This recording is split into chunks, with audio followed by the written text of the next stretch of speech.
स्तनद्वये अस्मिन् हरिचन्दनास्पदे पदम चिता भस्म रजय करिष्यति।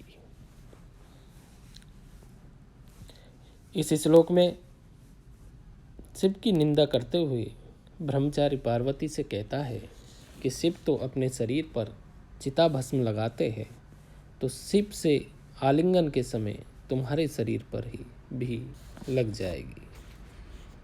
अर्थ देखिए, हे पार्वती, बद अतः परम, बताओ इससे अधिक अयुक्त रूपम किम, अनुचित क्या होगा। हे पार्वती, बताओ इससे ज़्यादा और अनुचित क्या होगा। यत्र त्रिनेत्र वक्षे सुलभम, कि शिव के वक्ष स्थल पर सुप्राप्य चिता भस्म रजय शमशान की धूल, अपि तब भी तुम्हारे हरिचंदनास्पदे लाल चंदन लगाने योग्य अस्मिन स्तनद्वये, दो स्तनों पर पदम करिष्यति स्थान बनाएगी। अर्थात हे पार्वती, बोलो इससे ज़्यादा अनुचित क्या होगा कि शिव के वक्ष स्थल में सुलभ चिता की भस्म रज भी तुम्हारे लाल चंदन लगाने योग्य अति सुंदर इन दोनों स्तनों में स्थान बनाएगी। टिप्पणी देखिए,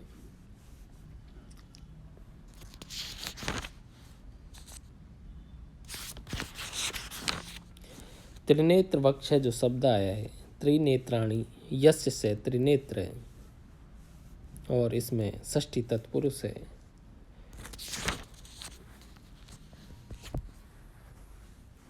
हरिचंदनास्पदे जो शब्द आया है, ये हरिचंदनस्य आस्पदम हरिचंदनास्पदम तस्मिन। स्तनद्वय जो शब्द आया, स्तने द्वयम स्तन द्वयम तस्मिन, इससे बना है। विशेष में यही बताया गया है कि हे पार्वती, चिता भस्म जैसे अमांगलिक पदार्थों के स्पर्श से अधिक अनुचित बात और क्या होगी। अर्थात इससे अधिक अनुचित कुछ नहीं है। अगला श्लोक देखिए, इयं चैते अन्या पुरतो विडम्बना यदूढ़या वारण राजहार्या विलोक्य वृद्धोक्षमधिष्ठितं त्वया महाजने स्मेर मुखो भविष्यति। इस श्लोक में शिव की निंदा करते हुए ब्रह्मचारी पार्वती से कहता है कि शिव जी का वाहन तो बूढ़ा बैल है, तुम्हें उस पर बैठी देखकर लोग तुम्हारी हंसी उड़ाएंगे। अर्थ देखिए, हे पार्वती, पुरतः चैते इयम, हे पार्वती, और सर्वप्रथम तो तुम्हारे लिए ये अन्य विडम्बना, यह दूसरा हास्य का विषय होगा। यद उड़िया की विवाहिता वारण राजहार्य गजेंद्र द्वारा ले जाने योग्य त्वया अधितिष्ठतम, तुम्हारे बैठने से शोभित वृद्धोक्षम बूढ़े बैल को विलोक यानी देखकर महाजने जो सभ्य जन है स्मेर मुखे भविष्यति, मुस्कुराहट से युक्त मुख वाले होंगे। अर्थात हे पार्वती, और सर्वप्रथम तुम्हारे सामने ये दूसरी विडंबना होगी कि विवाहिता या विवाहित एवं श्रेष्ठ हाथी पर ले जाए जाने योग्य तुम्हें बूढ़े बैल पर बैठे हुए देखकर सभ्य जन मंद हंसी से युक्त मुख वाले हो जाएंगे। एक बार और देख लीजिए, पुरतः चैते इयम, सर्वप्रथम तो तुम्हारे लिए ये, हे पार्वती, सबसे पहले तो तुम्हारे लिए अन्य विडंबना, यह दूसरा हास्य का विषय होगा। यद ऊढ़िया की विवाहिता वारण राजहार्य गजेंद्र द्वारा ले जाए जाने योग्य त्वया अधिष्ठितम, तुम्हारे बैठने से शोभित वृद्धोक्षम बूढ़े बैल को विलोक यानी देखकर जो महाजन है वो स्मेर मुखे भविष्यति, मुस्कुराहट से युक्त मुख वाले होंगे। टिप्पणी देखिए, पुरतः जो शब्द आया है पुर प्लस तस् से बना है, और विडम्बना जो शब्द है वी प्लस डम्ब प्लस युच प्लस आ से बना है। ऊढ़या जो शब्द आया है वह प्लस कत टाप और तृतीय के एक वचन से बना है। और बारण राज जो शब्द आया बारण प्लस राजन प्लस टस से बना है। आर्य जो शब्द आया ह्री प्लस ण्यत प्लस टाप और तृतीय के एक वचन से बना है। अधिष्ठितम जो शब्द आया अधि प्लस स्था प्लस कत से और द्वितीय के एक वचन से ये बना है। इसमें विषम अलंकार है। विशेष में यही बताया गया है, हे पार्वती, शिव के पास कोई दूसरा वाहन नहीं है, अतः वे तुम्हें बूढ़े बैल पर बैठा कर ले जाएंगे, जबकि तुम जैसी परम सुंदरी राजकुमारी तो उत्कृष्ट हाथी पर ले जाए जाने योग्य है। यहाँ बारणराज एवं वृद्धोक्ष पद परस्पर अत्यंत वैलक्षण बताने के लिए प्रयुक्त किए गए हैं। वृद्धोक्ष कहकर शिव यहाँ यह भी कहना चाहते कि तुम दोनों पति पत्नियों के बैठने से ये बूढ़ा जो बैल है न जाने कब प्राण त्याग दे।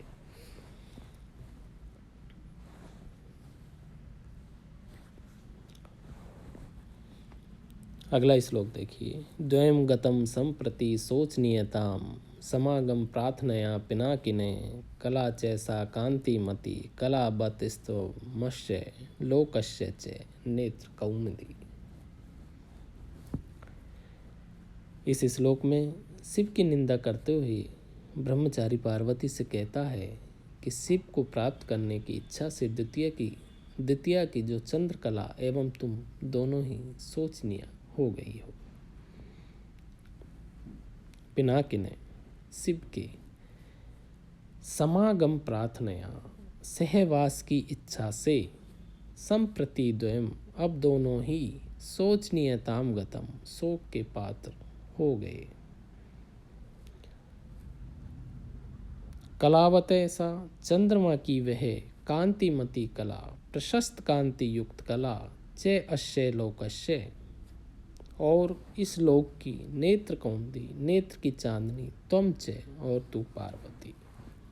अर्थात शिव के समागम की इच्छा से अब तुम दोनों शोचनीयता को प्राप्त हो गई हो। चंद्र की वह चमकती द्वितीया की कला और इस लोक के नेत्रों की चांदनी तुम पार्वती।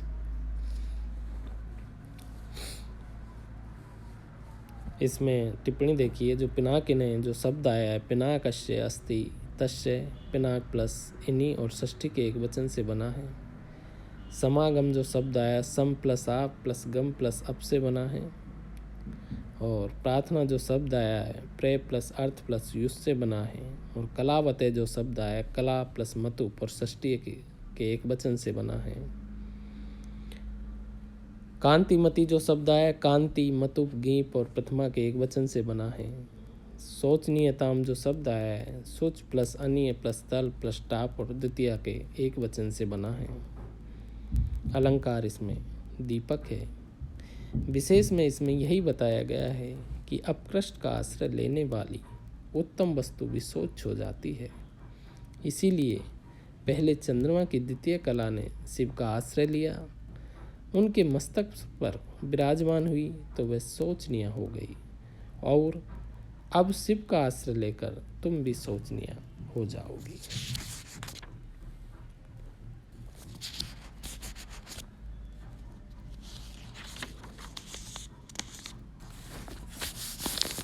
अगला मंत्र देखिए।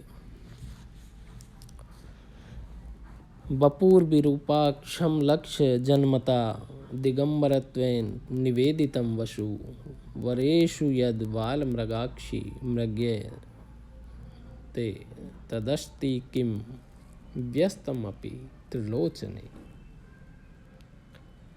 इस श्लोक में शिव की निंदा करते हुए ब्रह्मचारी पार्वती से कहता है कि वर में जो जो गुण खोजे जाते हैं उनमें से एक भी गुण शिव में नहीं है। अर्थ देखिए। बपु विरूपाक्षम शिव का शरीर विकृत नेत्रों वाला अतः कुरूप है। अलक्ष्य जन्मता उत्पत्ति अज्ञात है। दिगंबरत्वेन नग्नता के द्वारा वशु निवेदितम उसके धन का बोध होता है।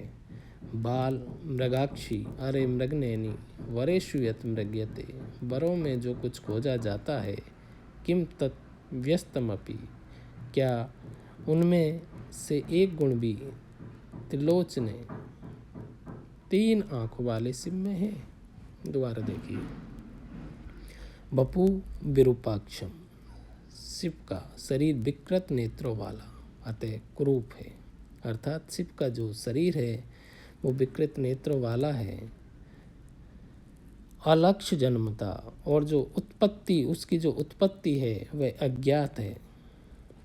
दिगंबरत्वेन और नग्नता के द्वारा वशु निवेदितम, धन का बोध होता है, अर्थात नग्नता के द्वारा धन भी ज्ञात हो जाता है। वाल मृगाक्षी, अरे मृगनैनी, वरेषु यत मृग्यते, वरों में जो कुछ खोजा जाता है, किम तत् व्यस्तमपि, क्या उनमें से एक गुण भी त्रिलोचने 3 आँख वाले शिव में है, अर्थात शिव का जो शरीर है वो विकृत नेत्रों वाला है, उसकी जो उत्पत्ति अज्ञात है और उसकी नग्नता के द्वारा धन भी ज्ञात ही हो जाता है। अतः हे बाल मृग के समान नेत्रों वाली पार्वती, वरों में जो गुण खोजे जाते उनमें से एक भी गुण शिव में विद्वान नहीं है। टिप्पणी देखिए, जो विरूपाक्षम जो शब्द है विरू प्लस अक्षी प्लस रच और प्रथमा के एक वचन से बना है।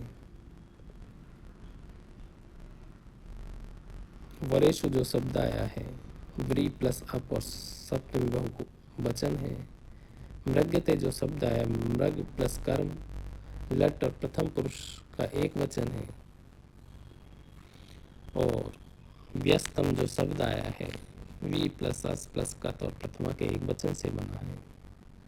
त्रिलोचन त्रिणी लोचनानी यश तस्मिन, इस प्रकार बना है। इसमें जो विशेष में यही बताया गया है कि जो वर में जो योग्यता होनी चाहिए वो शिव जी में ऐसी योग्यता एक भी नहीं है।